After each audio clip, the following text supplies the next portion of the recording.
What's happening, Dewey? TA, what's going on? Not much. Let's roll into it. Let me get my stats down here. We already got a bunch of people in the room. Welcome to Inside Carolina Postgame Podcast. I'm your host, Tommy Ashley, sponsored by Johnny T-Shirt, JohnnyT-Shirt.com. Carolina 88, Wake Forest 79, Dewey. And, that game pretty much sums it up, what I was watching. I mean, it's been Carolina all year. Some good, some bad. The good was at the end of the game this time. Carolina gets the win in a game they had to have in the ACC. Yeah, first half Leaky was great. Caleb was as bad as he's ever been, as frustrating as he's ever been. RJ carried us in the second half. Seth made some big-time plays. We rode Armando and found a way to win. Definitely wasn't pretty.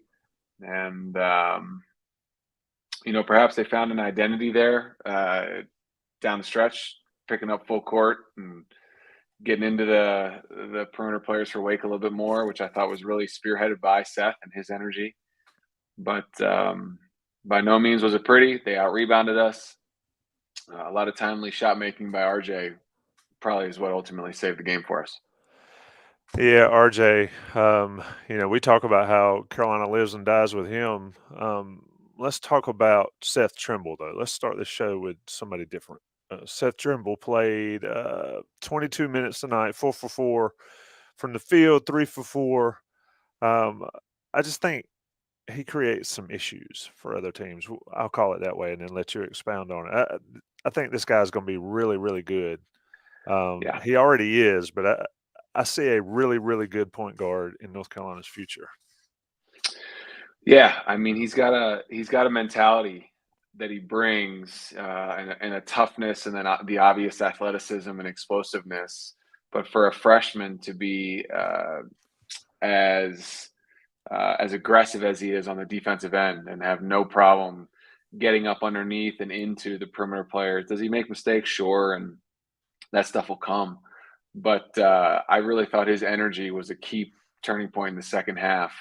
And credit to Hubert for leaving him out there and just letting him roll with it. And he makes us a little bit smaller, but only on paper. I mean, he plays a lot bigger than he is. He's explosive. He's quick. His offensive game is unpolished, but I think it'll come. I'm with you, and I will tell you this: I reference it a lot when we talk on my group text with my former teammates, and we were all talking about just give me more Trimble, give me more Seth. So that's a high compliment. Yeah, he's got that dog in him too that this team desperately needs, especially on the defensive end. Like I said, 4 for 4, 3 for 4. I can't believe he didn't have an assist and only 2 rebounds. He certainly played even bigger than his numbers looked, and I thought it bothered Wake Forest totally. I mean, Appleby was having his way for the most part, and then the Seth was rest of them. disruptive. That's a great Yeah, word. He was disruptive. he he's hectic and chaotic and disruptive. I think those are the words. And when he figures out a jump shot, he gonna be good. And Yeah. I don't who knows who's on this team next year, especially the way the portal is and all that. But I think Trimble will be one of the key guys leading the way. And I think it starts. And let's go here. I think it starts with defense for this team. I mean, I understand how some players, Caleb Love, 3 for 15, 1 for 7, and seemed disinterested for a large portion of the game. But even he got into the defensive He did. mindset late. Just sort of speak to how is that still coming and going for this team? And Carolina played great defense, it felt like, but Wake still shot what? 60% in the second half or 55% in the second half. So, I mean, Wake Forest was playing really well, and Carolina's defense finally showed up when it needed to. It did, and I think that second half field goal percentage is actually a little bit misleading because I'm gonna go back and watch it, but I think Wake scored on the first 8 possessions of the second half, and so they're shooting 100% in the first 8 possessions, or very close to that. It felt that way, and then had to shoot well under 50% to end up where they ended up, given the start. We just couldn't get a stop to start the game now, or start the second half. Now we were scoring, and RJ got hot, and I understand that, but at some point there's got to be that personal pride in I'm not going to let my man score. And we finally took the fight to them on the defensive end of the floor those last 7-8 minutes, and it was led by Seth. He spearheaded it, just picking up the pressure. And the issue that I have with the first 30, 32 minutes and several games this year is we just allow the other team to be so comfortable. They're so comfortable. They're running their sets. There's no hard fouls by us. You're not knocking guys around. And Seth comes in and he disrupts, or he creates chaos, and that's good. Make the other team uncomfortable. And I thought we did a better job of that down the stretch, and consequently, their shot quality went down, and we built a lead, and ultimately were able to win the game. I just think we allow teams to get into a rhythm and feel really comfortable and confident. I'm the first one to tell you, the Smith Center is a great gym to shoot in. It's a great gym to shoot in. Something about it. And you add to that the enthusiasm that other teams are going to have anytime they're playing us in that arena. If you then allow them to get comfortable and start to feel good about themselves, man, it can lead to a long night. And it seemed like every time you turned around, they were hitting another three and just were in a groove. And it wasn't until those last 7-8 minutes that we actually made them uncomfortable, and it showed. Yeah, this is one of those games. Looking at the stats after the fact, it felt like the stats I'm looking at aren't from the game we just watched. I mean, it felt like Wake hit a lot more than 10 threes. It just felt like they They did. did. Wow, I wouldn't have believed that. I would have thought I it was like 16 or 17. I know it's crazy, but talking about the comfortableness, and this is something I say, I call it casual on the defensive end. And one series, and I'd have to go back and break it down. This is instant analysis, so we're not digging into it too deeply. But one play, Justin McCoy's trailing the play. They're driving. I think Appleby maybe's driving, and he gets into the lane. And for some reason, McCoy crashes on that and leaves Monsanto wide open. And he just has a nice, smooth step-in three and hits it. That's what you're talking about, how it's just they're comfortable. And it feels like at times, and granted, we're talking about a North Carolina win and an important win, but it feels like at times it's so hard for Carolina to score, but it's so easy for the other team to score. And that's Yeah. why the defense is so important. Well, what you said is, casual and allowing the other team to be comfortable. Coach Williams used to say a lot, especially when we watch film. If he thought someone was trying to be cool, he would put it on tape and say, "I hate cool. I hate cool." And it's because he had no time or tolerance for something that was appeared to be lazy or casual or trying to be flashy instead of having substance, right? He hated that. And so that always stuck with me. I hate cool. And, being casual and lackadaisical and nonchalant has no place at this level. And I think we go through these periods, strangely, where we just are kind of casual and cool. Not Armando, not Leaky, I don't think, but sometimes the other guys, they just have these periods, these moments where you just scratch your head. I just can't. And it's not just defensively. We're talking about defense, but you can be very casual and try to be cool on the offensive end too. And you know what it leads to? It leads to 1 for 7 in the first half and 4 turnovers. And I don't mean to single out Caleb, but I can't figure him out. In the second half, he had a great steal and a bucket and hit a big three. And as you said, he turned up the defense. But man, like if we watch that first half, you and I, and then we turn on a game from his freshman year and watch the first half, I don't know that you could tell the difference. And that is hard to understand, especially with who he was in March and early April last year. So here's what I'm going to say. I was thinking about this during the game. When I was around, Wayne Ellington went through a horrible slump, and he snapped out of it against Miami and made 6 or 7 threes. Marcus Page went through a couple horrible slumps. Joel Berry had a horrible slump his freshman year. I'm just going to hold out for Caleb to snap out of this because he's too talented, and we've seen it historically. So as I was sitting there watching the game, wondering, what am I going to say about how Caleb's playing? That's what came to mind is he's too talented that I hope that he can snap out of this, and I'm going to hold on to that. Yeah, that's what's the maddening part. I mean, they talk about, and I thought Childress and Corey Alexander, I mean, could they get two guys that hate Carolina worse calling the game? But They were And saying, a Wake guy. yeah, and Childress and Wake, yeah, it's just unbelievable. ACC Network, there's people out that'll call games for you. But you've got Caleb Love play like he did in March in that stretch, and like he's done in stretches. What I don't understand is I don't understand how it doesn't translate to 24/7 for him yet. It's got to be him, right? It's got to just be between the ears somehow. I don't know. I think he can be Yeah, fantastic, but he will go down as the most maddening player for Carolina because the ceiling is so high, but his floor. I mean, he is the lowest floor, highest ceiling guy I've ever seen play for Carolina. I know. And I'm trying to think about, during Coach Williams' tenure, just like off the cuff guys that whose ceiling was so high and you only saw it in glimpses. PJ Hairston is Mhm. one. JP Tokuto is one, right? You'd see this insane athleticism, but he never really put it all together. Even guys that early on in their career, like a John Henson, right? When John's early, he was skinny. He didn't have the strength. He didn't shoot it great. But man, what he became by his junior year, and there are plenty of instances of that. And so to your point, it's so puzzling that as a second semester junior that we're still scratching our head at some of the things he does. And the thing that's even more puzzling is, by all accounts from the program and those that I know, he's a wonderful kid and he works his tail off. So Mhm. it's not like he's like a lazy practice guy or doesn't want to work or anything like that. He does all the right things and he wants to be good and he works and he stays after and he shoots.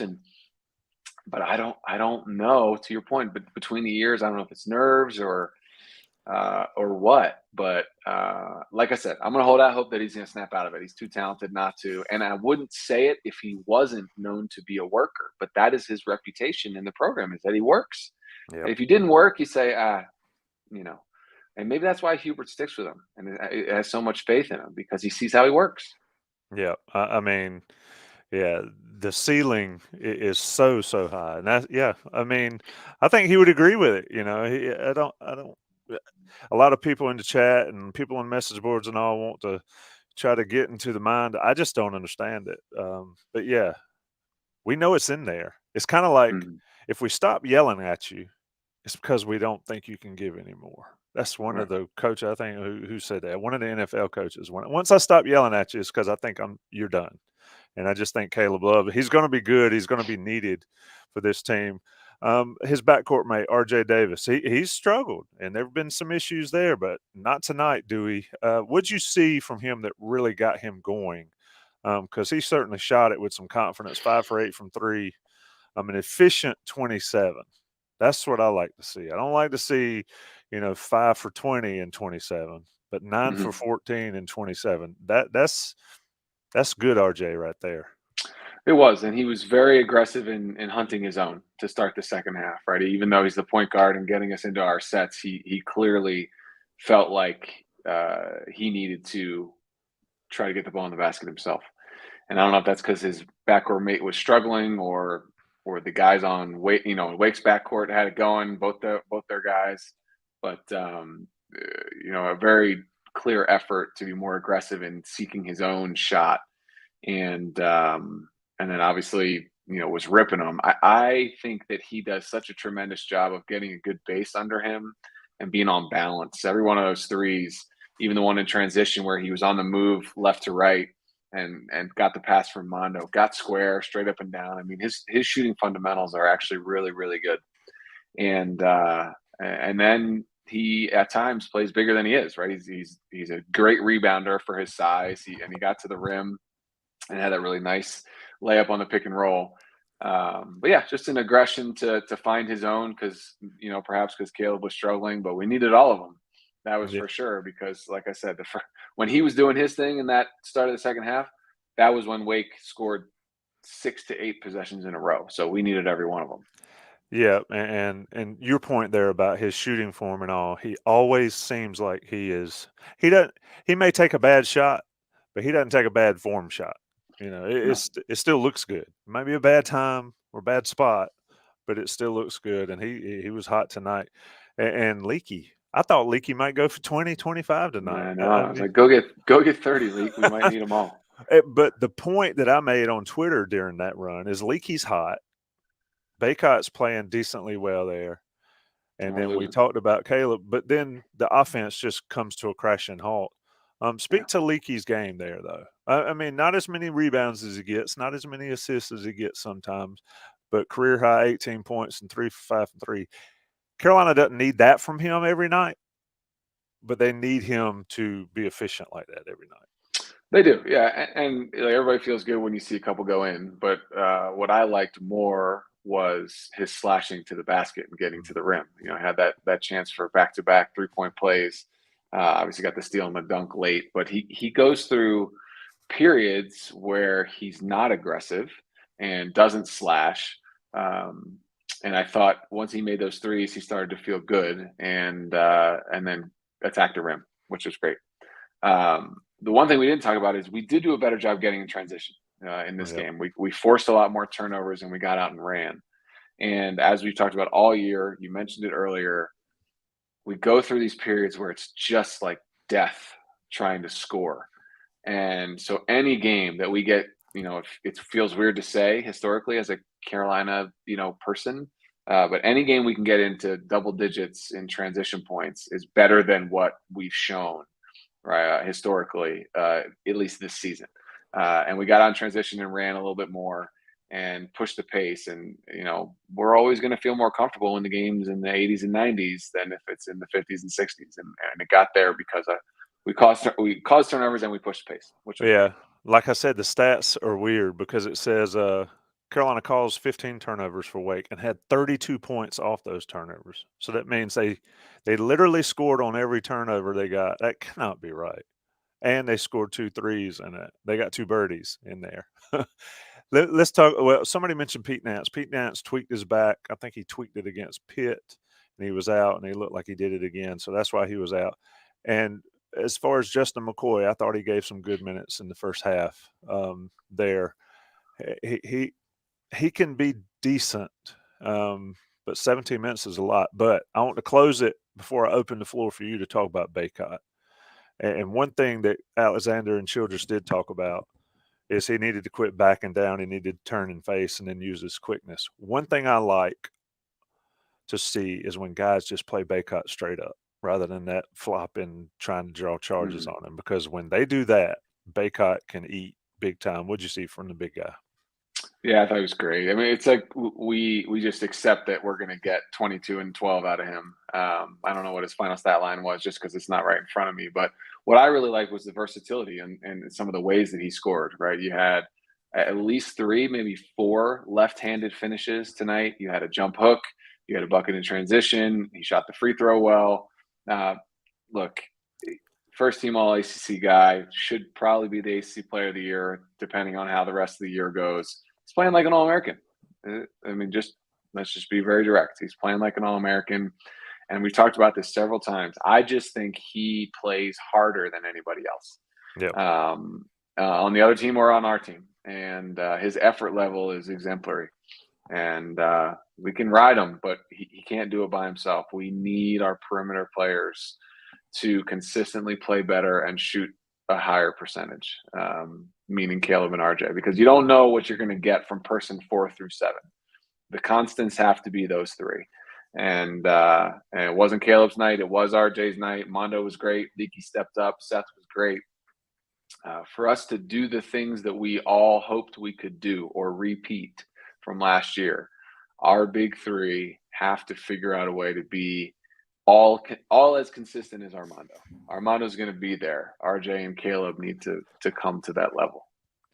I think if you can get consistent effort and buy-in every game from those guys, then you can have positive stuff. Somebody in the chat mentioned RJ, when he's not hitting shots, he's not a liability. That needs to be the case for both of those guys, for Caleb and RJ every night, because they're not going to go in every night. And I think Baycott, you're right. Baycott busts his tail. He finished 21-9 tonight, but he had 5 assists, which tells me he's seeing the floor instead of being a black hole down there like sometimes. Anything you got left from Carolina Wake Forest? They got Notre Dame at 11:30 a.m. Eastern on Saturday. Yeah, Saturday. So shout out to Inside Carolina Live. Our show will be at 9 a.m. on Saturday morning. But anything left from this one, Dewey, that we hadn't hit? We got to defend. I mean, because our scoring is not going to be consistent enough to just straight out outscore people. We have got to figure out how to defend for longer stretches. I'm not going to say defend for 40 minutes. We're not there yet. The way we defended the last 7-8 minutes tonight is how we need to carry that over into the Notre Dame game in the first half, make them uncomfortable. Somehow, some way, we've got to guard better, because if we force more difficult shots, we've got a guy who's going to clean the glass, right? We're not going to give up a lot of second chance points, you wouldn't think, given how good of a rebounder Armando is. But we've got to make them take tougher shots and get uncomfortable.